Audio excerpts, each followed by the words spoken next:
Queridas amigas, queridos amigos, boa tarde. Hoje é dia 24 de abril de 2020, são 12 horas e 48 minutos. Esse é o canal Resistentes, eu sou Eduardo Moreira, e entramos aqui numa edição extraordinária com os outros dois integrantes do canal, meus queridos amigos Paulo França, que fala de São Paulo, capital, e Cláudio Passos, da região de Atibaia, também no estado de São Paulo. E entramos aqui extraordinariamente para comentar a notícia de hoje, que é o pedido de demissão do hoje ex-ministro da Justiça, Sérgio Moro, o que ele alegou no discurso que ele promoveu há pouco tempo, que ele encerrou há pouco tempo, dando os motivos da sua demissão e quais as repercussões, como é que nós vemos os próximos passos para o governo Bolsonaro. Portanto, já dou início, não temos tempo a perder.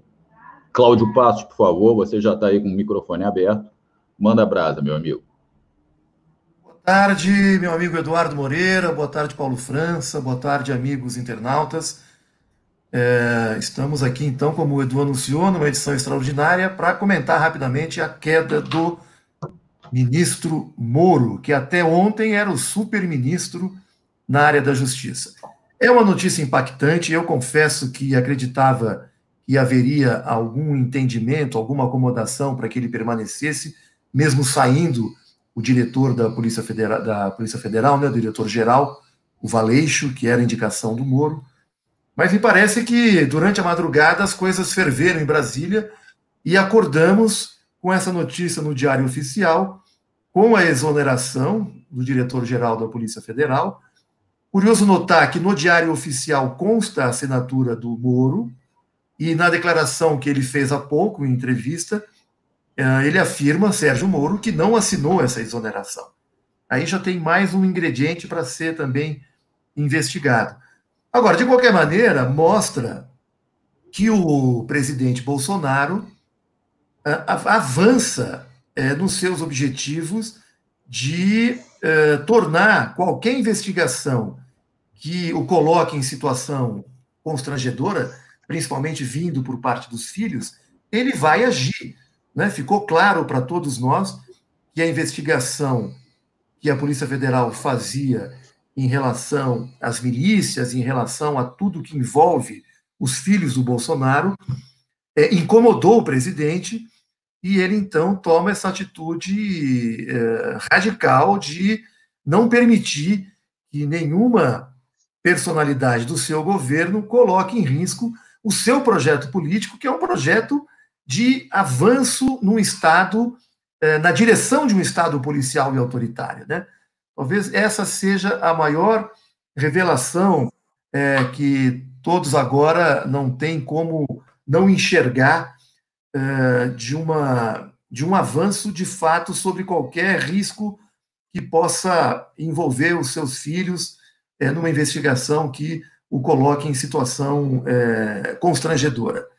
Então vamos aguardar aí os próximos desdobramentos. O Cacai comentou com a gente há pouco que nessa declaração do Moro, eu confesso que eu ainda não pude assistir toda a íntegra dessa entrevista que o Moro fez às 11 horas, mas me parece que nessa entrevista ele coloca claramente que houve interferência do presidente Bolsonaro na pasta do Ministério da Justiça e que o Moro teria prevaricado em aceitar algumas dessas interferências do presidente da República. O que foi possível ouvir nessa entrevista das 11 horas, o Moro declara abertamente que o presidente queria ter uma relação com o diretor-geral da Polícia Federal, de poder ligar e ter informações, ter relatórios de tudo que ocorria na Polícia Federal.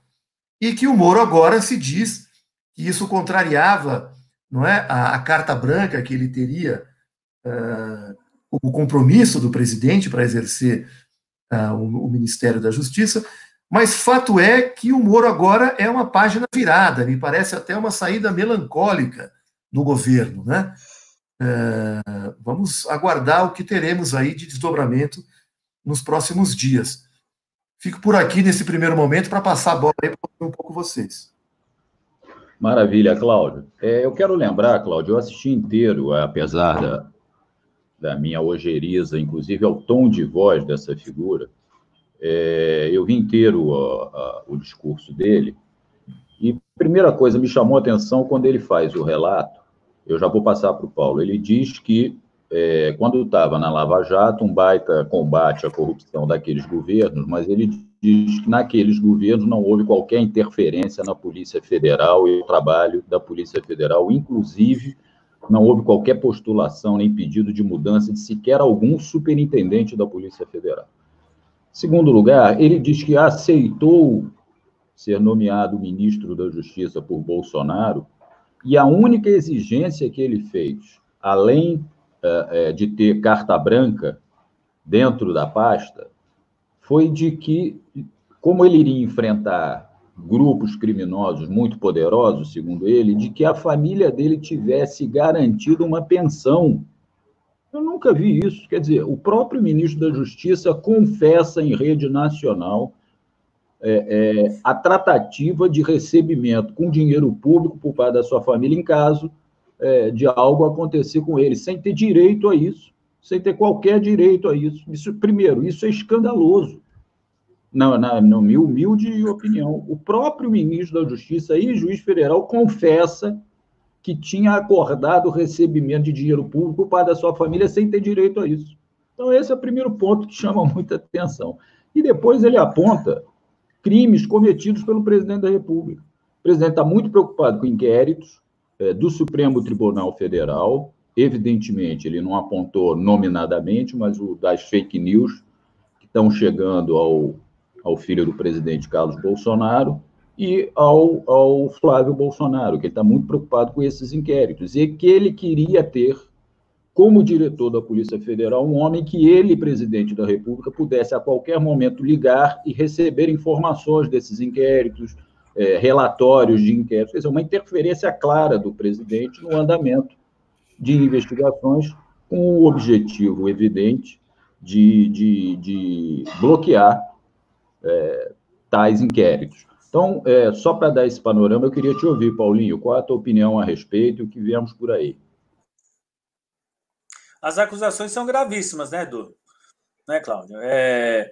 Vamos fazer a separação, né, do que é Sérgio Moro, do que ele tem hoje falado em relação ao presidente da República. Eu acho que são dois aspectos aí que a gente poderia tratar fazendo a separação. No caso específico, né, eu acho que, falando das acusações, hoje já existem uma série, já tem mais de 15 pedidos de impeachment no Congresso Nacional, o próprio ministro do Supremo Tribunal Federal também, Celso de Mello, já se manifestou em uma outra ação que existe de 4 advogados, pedindo que o presidente da Câmara dos Deputados, Rodrigo Maia, quem tem essa prerrogativa constitucional, né, de pedir a abertura de inquérito de impeachment, como fez o Eduardo, né, contra o presidente Dilma lá atrás, né? Então a prerrogativa cabe ao Rodrigo Maia. Ele está sendo pressionado. E hoje fica definitivamente aberta a porta para que o presidente Jair Bolsonaro seja investigado. O número de crimes de responsabilidade que ele já cometeu é uma série deles, né? Então, a sociedade precisa se conscientizar que o presidente Jair Bolsonaro é um criminoso, ele não aceita a Constituição, sabe? Não cabe a mim saber se eu gosto dele, se eu não gosto dele, se eu gosto de A, se eu gosto de B, se eu sou de direita, se eu sou de esquerda. Cabe cumprir a Constituição no seu papel constitucional, naquilo que está lá escrito, daquilo que vale a lei. Né? Você não pode, um chefe de Estado, por exemplo, para falar um outro crime de responsabilidade do presidente da República, sem levar em consideração a esse, que é a investigação da própria família dele, né? O que está por trás ali é o filho dele, Carlos Bolsonaro, com as fake news que ele anda propagando em todo o Brasil, que o ajudou a eleger, que é um outro crime que até hoje não foi resolvido pelo Tribunal Superior Eleitoral, que está lá, né? Pendente para a solução, tá certo? Então, a questão do crime de responsabilidade, o presidente da República, o ministro da Justiça, determina que as pessoas não possam sair em casa, que elas fiquem em quarentena. Existe, inclusive, uma determinação de prisão que foi colocado dentro da decisão ali tomada. E o presidente da República é o primeiro a quebrar, né? Sem dizer se ele está contaminado ou não, existe um processo. Nós entrevistamos aqui o Rogério Correia, deputado do PT, que entrou, né, com um pedido e que foi aceito, que o presidente da República tem 30 dias para dar resposta nisso daí. Então, só para ficar no caso eu não quero, nesse momento, entrar na questão do Sérgio Moro. O Sérgio Moro, a gente fala um outro momento aqui. O Sérgio Moro é outro criminoso. Ele cometeu uma série de barbaridades aí, quando ele conduziu a Lava Jato. Você só está dizendo só mais uma, Edu, né? Para o espanto geral, quem não queria saber, está aí, né? Então, eu divirjo um pouco do Cláudio, quando ele acha que o Sérgio Moro sai por baixo ali. Eu não colocaria todas as minhas fichas nessa posição aí. Eu acho que por trás disso aí também já tem uma manobra política em relação a isso. Mas vamos nos ater aqui aos casos que estão envolvendo o presidente da República, Jair Bolsonaro. E eu acho que a sociedade agora, com os meios de comunicação, vão se convencer de que a saída de Jair Bolsonaro será uma questão de tempo, mas que hoje as condições, né, fáticas, né, não sei se é dessa maneira que o jurídico, que uma pessoa pensaria, estão colocadas aí diante de todas essas denúncias e diante de tantos crimes que já estão sendo para ser investigados. Por favor, Cláudio. Edu, só me permita um ajuste. Perdão. O que eu disse, Paulinho, é que o Moro sai de uma forma melancólica por ser tomado por uma notícia que ele não esperava, que foi a demissão e a exoneração do chefe da diretoria, chefe geral da Polícia Federal, né? Evidente que ele tem um projeto político, eu não me arrisco a dizer que ele sai enfraquecido, o que eu comentei é que ele sai de forma melancólica do governo. Se ele souber capitalizar isso aí, ele pode até ganhar alguns pontos políticos. Isso aí, mais para frente, a gente vai ver. Vamos lembrar que o Moro é o candidato da Rede Globo, né? E eu passei rapidamente pelo G1 e toda a cobertura do G1 que eu pude ver enaltece o Moro como saindo pela porta da frente, com o compromisso de combater a corrupção, etc, etc. Apenas pontuando isso, mas, de fato, o que mais a mim destaca nessa história toda é a força com que o Bolsonaro avança com o seu projeto político de caminhar para um Estado cada vez mais policial e autoritário.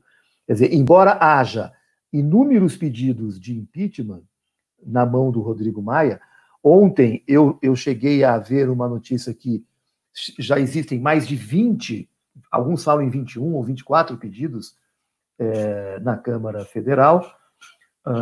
Inclusive, o Supremo Tribunal Federal está cobrando o Rodrigo Maia para se manifestar sobre alguns deles. E eu queria aproveitar, Edu, eu não sei se você poderia comentar com a gente aqui, essa matéria aqui, o Celso de Mello, deixa eu ver se eu consigo colocar aqui para vocês, o Celso de Mello emparedando o presidente Bolsonaro, tirando poderes, inclusive. Vamos ver aqui, ó. STF empareda Bolsonaro e divulgação que retira dele todos os poderes. Eu não sei, Edu, se você poderia comentar alguma coisa sobre essa ação. Você acompanhou isso? Eu estou acompanhando um pouco lateralmente isso, mas eu posso falar alguma coisa a respeito. Mas antes, Cláudio, eu só queria lembrar que é fundamental, a gente não pode cair no jogo da mídia corporativa, no sentido de passar o pano, como se diz hoje, para o ex-juiz Sérgio Moro. Claro, claro. Todo a Globo News, ele, primeiro, o discurso dele, apesar do crime que ele confessou cometer ao fazer aquele trato com o presidente da República relativamente à pensão à família, foi todo um discurso político de combate à corrupção, aquela coisa que ele sempre disse que a Globo sempre pintou como super-herói no combate à corrupção. Agora, é fundamental a gente destacar que ele foi um dos grandes pilares da eleição desse governo. E não pode-se dizer que causou surpresa a ele que Bolsonaro quisesse interferir na Polícia Federal, que cause surpresa a alguém que o Bolsonaro sempre teve ligação com milícia aqui no Rio de Janeiro, que cause surpresa a alguém o que foi a montagem do PSL para a eleição do Bolsonaro, com Laranjal, as rachadinhas do filho, o gabinete do ódio. Quer dizer, ele passou 1 ano, 4 meses, sem ver isso, Sérgio Moro, grande prócer do combate à corrupção. Então, eu acho que a gente não pode deixar de pontuar isso sempre. É muito importante a gente pontuar isso para que a gente não caia no discurso da direita, da mídia golpista, de que ele quis evitar uma interferência do presidente na Polícia Federal e, quando viu que era irresistível, ele saiu. Então, um pouco de calma. A segunda coisa, Cláudio, que eu queria comentar antes de passar para o tema que você sugeriu, é que o governo foi montado com base fundamentalmente no mercado financeiro, no apoio do mercado financeiro com o fiador Paulo Guedes como ministro da Economia, parte do judiciário lavajatista com o Sérgio Moro no Ministério da Justiça e uma banda militar de outro lado. Sérgio Moro sai. Ele, independentemente de gostarmos dele ou não, é fundamental a gente constatar que ele tinha uma boa popularidade, até acima do presidente da República. Bolsonaro arriscou perder parte da sua popularidade jogando o Moro ao mar para proteger os filhos. Evidentemente, você não corre esse risco de perda de um dos fortes pilares do seu governo se não for para proteger algo muito importante, certo? E o terceiro pilar, que é Paulo Guedes, que está completamente esvaziado a partir do momento que, quarta-feira passada, o ministro da Casa Civil, Braga Neto, general, anunciou um novo PAC, quer dizer, investimentos públicos pós-pandemia para a retomada do crescimento econômico, o que vai completamente contrário ao que pensa o ministro da Economia. É bom ressaltar que, nesse dia, nessa entrevista, o ministro Paulo Guedes sequer esteve presente. Então, muito provavelmente, a gente aqui não tem bola de cristal, Paulo Guedes será o próximo a pedir o boné, se tiver o mínimo de respeito ao que pensa, né? Independentemente de eu ser completamente contrário ao que ele pensa. E Bolsonaro ficará isolado apenas com, na minha visão, com a ala militar e com seus 20% de fascistoides que gritam mito aí pelas ruas do Brasil. O que restará a ele fazer? Essa que é a questão. E aí no caminho do Cláudio mesmo, né? Eu estou fazendo esse panorama, Cláudio, para dizer que ele ficará com poucas alternativas. A saída do Sérgio Moro, Paulinho, eu já vou passar a bola para ti. A saída do Sérgio Moro dá um fôlego danado para a direita de punhos de renda partir para cima de uma retirada do Bolsonaro, seja por impeachment, seja através do STF, por crime comum. E eu quero destacar aqui um Twitter recente do Flávio Dino, que é aqui da Ângela Sadoc, nossa companheira do Rio, me mandou.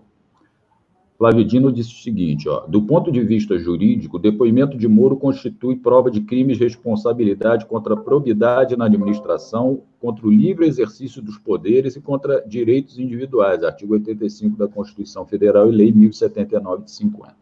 Então, Paulinho, eu vou te passar a bola e depois... Não, deixa eu antes, então, Paulinho, eu sei que você está ávido para falar, só passar rapidamente pelo que o Cláudio sugeriu. É uma ação, Cláudio, de 2 advogados, diretamente no Supremo, pedindo a intimação do Rodrigo Maia, principalmente, em razão da omissão do Rodrigo Maia quanto aos diversos pedidos de impeachment que já estão em sua gaveta. Um dos pedidos é que, em razão das manifestações de Bolsonaro contra a ordem democrática, que sejam retirados do Bolsonaro alguns poderes, como como é que se diz?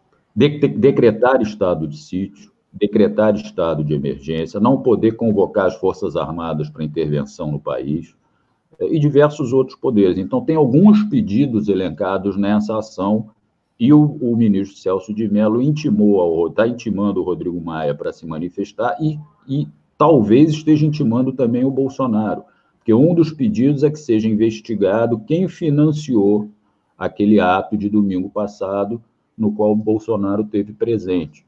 E, além disso, que o presidente da República não pode participar de atos, nem escrever nas suas redes sociais nada que atente contra a ordem democrática ou peça a quebra da ordem democrática. Paulinho, você queria...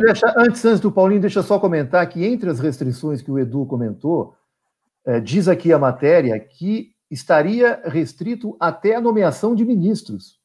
Então, veja você a situação. Ele está agora na iminência de nomear um novo ministro da Justiça. Mas tem esse pedido também, Edu. Ele fica bloqueado, inclusive, para nomeação de ministros. Isso, exatamente. Tem vários pedidos lá, e esse também é um deles. Vai lá, Paulinho. Então, eu levaria em consideração aí a questão do discurso, né? Então, eu acho que esse é o problema onde a gente pode ver se o Bolsonaro vai ou não derreter dentro da sua base social, de onde ele consegue apoio. Então, o que a gente pode levar em consideração? Ele não pode recuar na questão do discurso de combate à corrupção, de ser um mito, sabe? Essa é a força política que o fez ser eleito. É esse o grupo de pessoas que ainda vai lá no Palácio do Planalto bater palma para ele lá e sentir ele dando cusparada e jogando vírus de coronavírus no público, né? Esse povinho ainda tem, digamos assim, uma fé, né, que o Bolsonaro é realmente o mito, né? Então, ele aí passa por uma questão muito delicada, porque ele não pode perder essa base de apoio. Essa base de apoio hoje vai sendo confrontada tempo todo. Exemplos, né? Ele está fazendo agora acordos com o Centrão, o Valdemar Costa Neto, lá do PL, vai o Roberto Jefferson, do PTB. Quer dizer, condenados em corrupção durante a Lava Jato, em outros crimes, do mensalão, e ele agora se aliando a esse grupo político para tentar manter a sustentação dele no Congresso Nacional para eventual pedido de impeachment. Repare, essas coisas têm uma conexão direta. Tá certo? Só que tem um problema aí. Quando ele se diz o mito e que não faz a política como era a política do passado e retoma exatamente esse mesmo caminho, ele está perdendo o apoio social da base política que ele está tendo. Então, se já existia dentro dos grupos de esquerda, ou dentro dos grupos democráticos, dentro dos grupos que têm uma visão de respeito à Constituição, de respeito aos valores da sociedade, nesses grupos todos, o Bolsonaro já perdeu o seu apoio. Ele hoje no Congresso, no Supremo Tribunal Federal, se você for observar, ele constantemente vem sendo derrotado dentro das votações ali do colegiado. Então, ele já perdeu a questão jurídica, como ele tinha uma força muito grande, ele já perdeu a questão dentro do Congresso Nacional, por isso que ele estava fazendo, inclusive, essa reorganização, né, dentro da sua base, tentando retirar o Centrão para poder ter o apoio e não conseguir os votos necessários, e agora, diante dessas acusações e diante dos acordos políticos que ele está fazendo, ele também começa a enfrentar o derretimento da sua própria base social. E é nesse ponto que eu coloco. Eu acho que a curva, né, a virada da curva começou a acontecer, porque ele vai derreter muito rápido. E as pesquisas vão dizer, vai demorar um pouquinho, mas as pesquisas vão apontar que esse caminho não tem volta. Maravilha, Paulo. Muito bom teus destaques aí. Agradecer a Ângela Sadoc, do Rio de Janeiro, que está aqui, Beth de Brasília, nossa querida amiga. Eu estou muito feliz. Espero que possamos manter essa alegria até a queda do Guedes e depois do Bolsonaro. Quem mais? Adilson Garbi está aqui, seja bem-vindo. E pessoal chegando, Cibele Maria Leal Passos Henrique.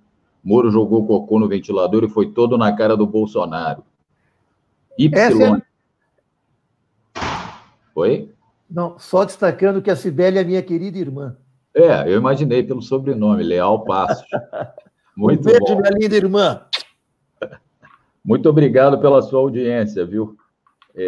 Deixa eu ver aqui quais são... Agora, já tem muita repercussão, está movimentando muito todas as redes sociais, o WhatsApp. O que eu acho é isso. Eu queria ouvir, para finalizar um pouco de vocês, o que vai acontecer, né? Sem, claro, com todas as ressalvas de que futurologia nunca cai bem, ninguém aqui pode acertar, ninguém aqui é mágico, é evidente, mas eu acho, volto a dizer, que a direita, punhos de renda, ganhou um reforço danado para poder partir para cima da retirada de Bolsonaro, com a saída do Sérgio Moro. E o que a esquerda fará, né? Esse é que é o ponto. A gente continua assistindo uma briga entre a extrema-direita bolsonarista, cada vez mais isolada num próprio gueto. Eu concordo com o Paulo, acho que ele vai ter uma perda de popularidade, mas não sei de quanto, Paulo.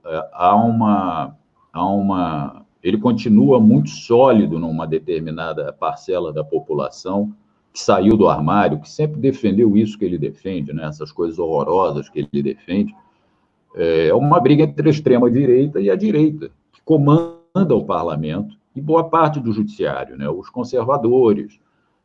Então, é muito importante a gente assistir o que vai acontecer e me parece evidente que o gabinete do ódio vai reagir contra o Moro também, o que, do meu ponto de vista, seria muito interessante, né? Também desgastar o ex-ministro da Justiça, que de santo não tem nada. Então, Carluxo, vamos esperar Carluxo e seus lobos o que farão a partir desse discurso do Sérgio Moro, que foi muito duro contra o presidente da República, né? Foi muito duro. Ele jogou no ventilador, como disse a irmã do nosso querido Cláudio. Paulinho, ou Cláudio, quem quer comentar? Deixa eu pegar a bola, acho que vamos aqui fazer a última rodada, né? Eu diria assim, Edu, a consequência mais imediata que a gente pode enxergar é que toda negociação que o governo Bolsonaro vem fazendo no Congresso Nacional para oferecer ao Centrão ministério, né? Já temos aí o Ministério do Trabalho, que já não existe, né? Mas, enfim, toda essa negociação vai ficar mais cara para o Bolsonaro. É muito razoável supor que o Centrão vai exigir, como moeda de troca de apoio, um naco do governo muito maior do que o Bolsonaro estaria disposto a oferecer.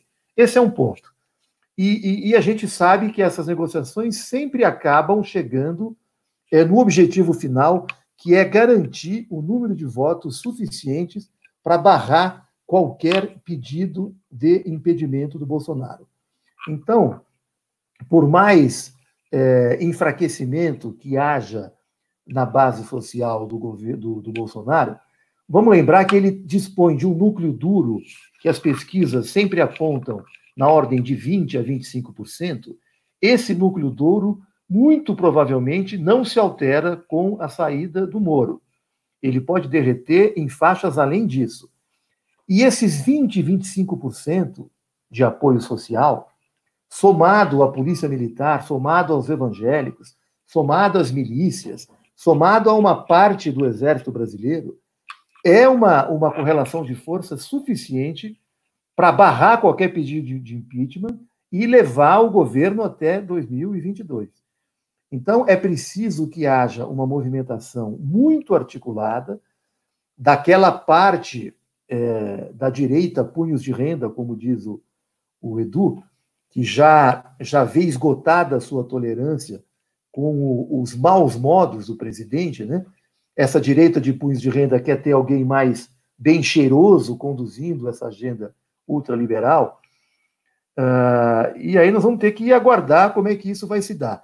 Eu ontem assisti uma entrevista do Zé Dirceu para o Nassif, e o Zé Dirceu coloca a posição da esquerda de uma forma muito clara e objetiva, dizendo: é preciso que se tenha duas frentes. A esquerda pode participar de duas frentes. Uma frente de salvação nacional, que aí caberia até uma parte da direita, punhos de renda, para impedir o avanço de um governo autoritário que caminha para um golpe dentro do golpe, claramente. O objetivo do Bolsonaro ficou claro no último domingo, diante do quartel-general em Brasília, pedindo fechamento do Congresso, pedindo fechamento do Supremo Tribunal Federal, e ele caminha com esse objetivo. Se vai conseguir, vai depender dessa articulação de forças que o Zé Dirceu coloca muito bem na sua visão estratégica, que é preciso ter uma frente de esquerda única que aponte o que será um governo pós-Bolsonaro, mas que as forças progressistas e de esquerda poderiam se somar a uma outra frente ampla para barrar um avanço autoritário que feche o poder judiciário e que feche o poder legislativo. Me parece razoável essa postura do Zé, eu não sei em que medida isso vai evoluir no campo da esquerda, mas ele defende esses dois movimentos na esquerda. Uma frente ampla para barrar um golpe dentro do golpe e uma frente de esquerda que aponte o que seria um governo pós-Bolsonaro, para disputar, inclusive, as narrativas até 22. Então, é isso que eu acho que dá para enxergar no curto prazo. Uma negociação muito mais cara no Congresso Nacional para garantir os votos que barram qualquer pedido de impedimento. E agora a sociedade, a partir dessas acusações seríssimas que o Moro fez nessa entrevista que ele ofereceu às 11 horas, e eu destaco aqui aquilo que o Cacai comentou no Zap que mandou para nós. Além de tudo isso que vocês apontaram, o Cacai aponta uma prevaricação do Ministério da Justiça, do ministro da Justiça, que aceitou algumas exigências do presidente em algumas conduções de investigação que a Polícia Federal fazia. Eu não sei em que medida isso ficou claro na entrevista coletiva que o Moro fez às 11 horas, não assisti inteiro, como já disse, mas o Cacai aponta que ele teria declarado isso, que teria aceito do presidente da República algumas exigências para aliviar investigações em curso na Polícia Federal. Então, isto é prevaricar e isso envolve, inclusive, o Moro. O Moro estaria cometendo um crime junto com o presidente da República ao aceitar pedidos que aliviassem investigação em curso na Polícia Federal. Bom, eu acho que o mundo jurídico agora está em todo mundo se mexendo para saber quais são os caminhos, o mundo jurídico, o mundo político, né, para fortalecer os pedidos que já estão no Congresso para pedir o afastamento do presidente. Mas tudo isso nós vamos assistir nas próximas horas como vai se desdobrar. Quero agradecer aqui a participação, acho que já estamos esgotando o nosso tempo, estou com o meu almoço aí sendo servido. Paulinho, passo para você aí fazer as suas despedidas e considerações finais. Vai, Edu. Só um minuto, Paulo. Antes de você se despedir, eu queria fazer um comentário adicional a respeito do que o Cláudio falou. Y está aqui, o Centrão está atolado na 3 pontinhos.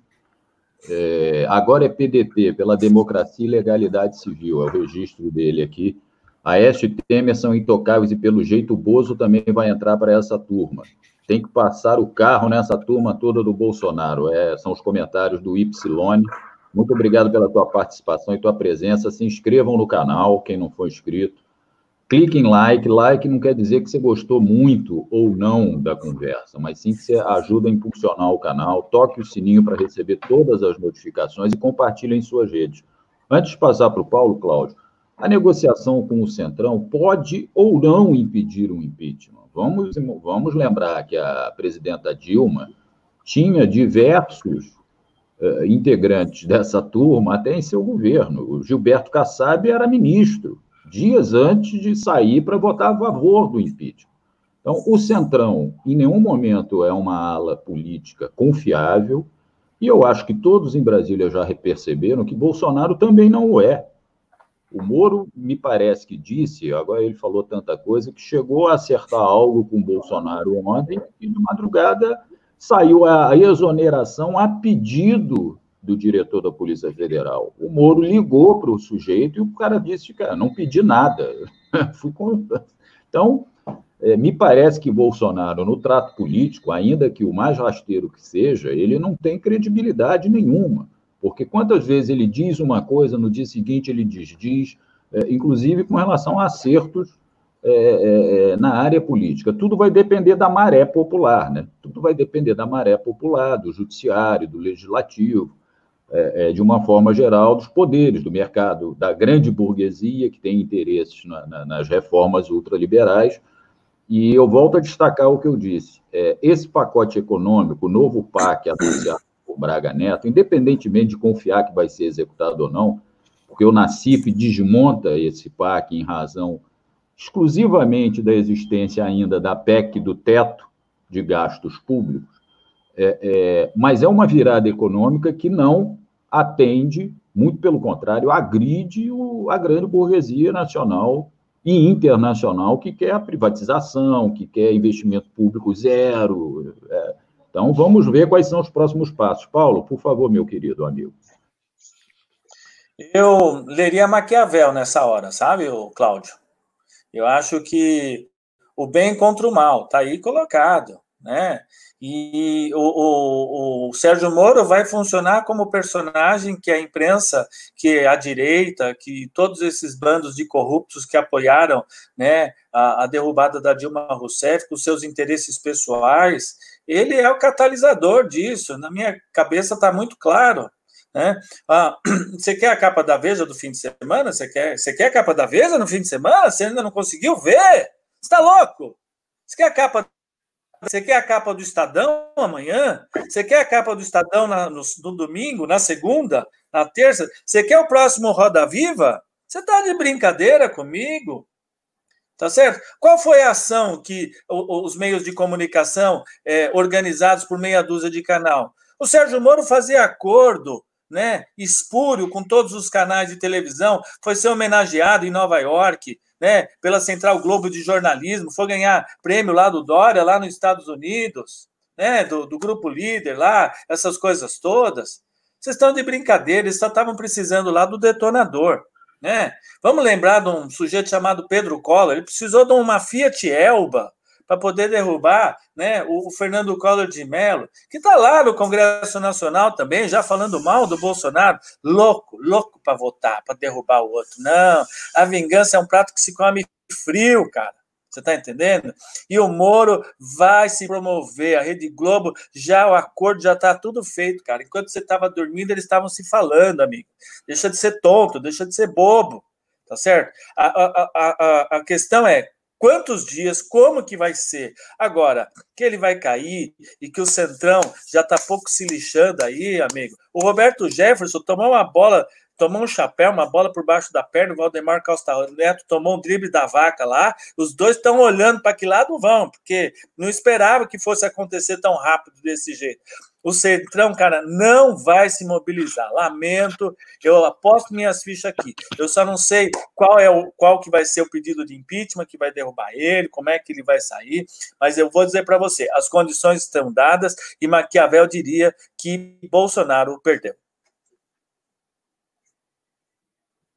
Maravilha, Paulo. Quero agradecer a vocês dois pela entrada aqui extraordinária, agradecer a todas e todos que conseguiram nos acompanhar ou que ainda nos assistirão depois. Vamos aguardar os próximos acontecimentos, mas de tédio não se morre nesse país no governo Bolsonaro, né? Diariamente nós temos uma agitação tremenda nas questões políticas, sociais e econômicas, e não esquecer que estamos sendo afetados por uma baita pandemia, né? Ontem, em 24 horas, morreram no Brasil, em razão apenas do Covid-19, 407 pessoas, 407 seres humanos, enquanto o Bolsonaro nega a ciência, pede para todo mundo se aglomerar na rua, tenta interferir na Polícia Federal, 407 vidas foram ceifadas apenas ontem em razão da pandemia. O que mais virá por aí? Não obstante enfrentarmos essa guerra contra o vírus, o Bolsonaro ainda é uma usina de crises, né? Ele cria uma quantidade de crises absurda no país, desmontando qualquer defesa que a gente possa fazer em face dessa pandemia que vem nos atingindo. Eu quero lembrar a todos que hoje, às 18 horas, teremos o programa capitaneados pelos ex-prefeitos José Machado, Cláudio de Mauro, e que hoje eles receberão aqui no canal o sociólogo Vicente Trevas, para analisar a federação, a municipalidade, os desafios dos municípios, principalmente também em face do que eu acabei de dizer, do Covid-19. Então, estão todas e todos convidados para hoje, às 18 horas, acompanharem José Machado e Cláudio de Mauro recebendo Vicente Trevas. E quero lembrar a todos também que amanhã temos a revista semanal às 11 horas e já temos confirmados. A gente vai mudar um pouquinho o formato da revista, em razão até dos últimos acontecimentos, né? Desde domingo, com a participação, com aquele ato gravíssimo do presidente em participar daquela manifestação em frente ao quartel-general do Exército, um ato convocado contra as instituições democráticas, pedindo intervenção militar e a volta do AI-5, até a demissão de Moro de hoje. E o que mais vai acontecer até amanhã? Então, amanhã teremos, na revista semanal, já deixo o convite a todas e todos, os deputados federais Paulo Pimenta, do PT, Carlos Zaratini, do PT, e o engenheiro, eu posso dizer até já economista, que faz grandes análises, inclusive, de conjuntura, nosso querido amigo, já colaborou demais aqui com o nosso canal e voltará, para nossa alegria, amanhã, Arthur Araújo. Então, amanhã a revista tem esses três grandes papas aí, dois principalmente da política e um da economia, estão todos convidados. Diga, Cláudio, por favor. Não, Edu, apenas lembrando que entre a programação de hoje, às 18 horas, com o Machado e o Cláudio Mauro, e a revista amanhã, hoje, às 21 horas, nós temos a 4ª edição da Jornada Os Cadernos do Povo Brasileiro, com Angélica Lovato. Então, apenas lembrando isso, temos programação às 18 horas hoje, às 21 e amanhã às 11.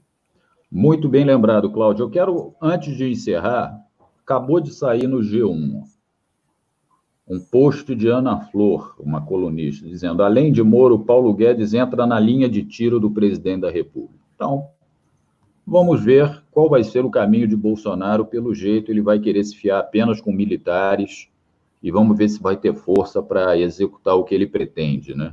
Que é um governo autoritário, antidemocrático. Tá bom, pessoal? Então, até às 18, depois até às 21 e amanhã às 11 a revista semanal. Cláudio, muito obrigado, meu amigo. Paulinho, abraço. Mais uma vez, show de bola. Tá bom, pessoal? Até a próxima, gente. Um abração. Um abraço. Tchau.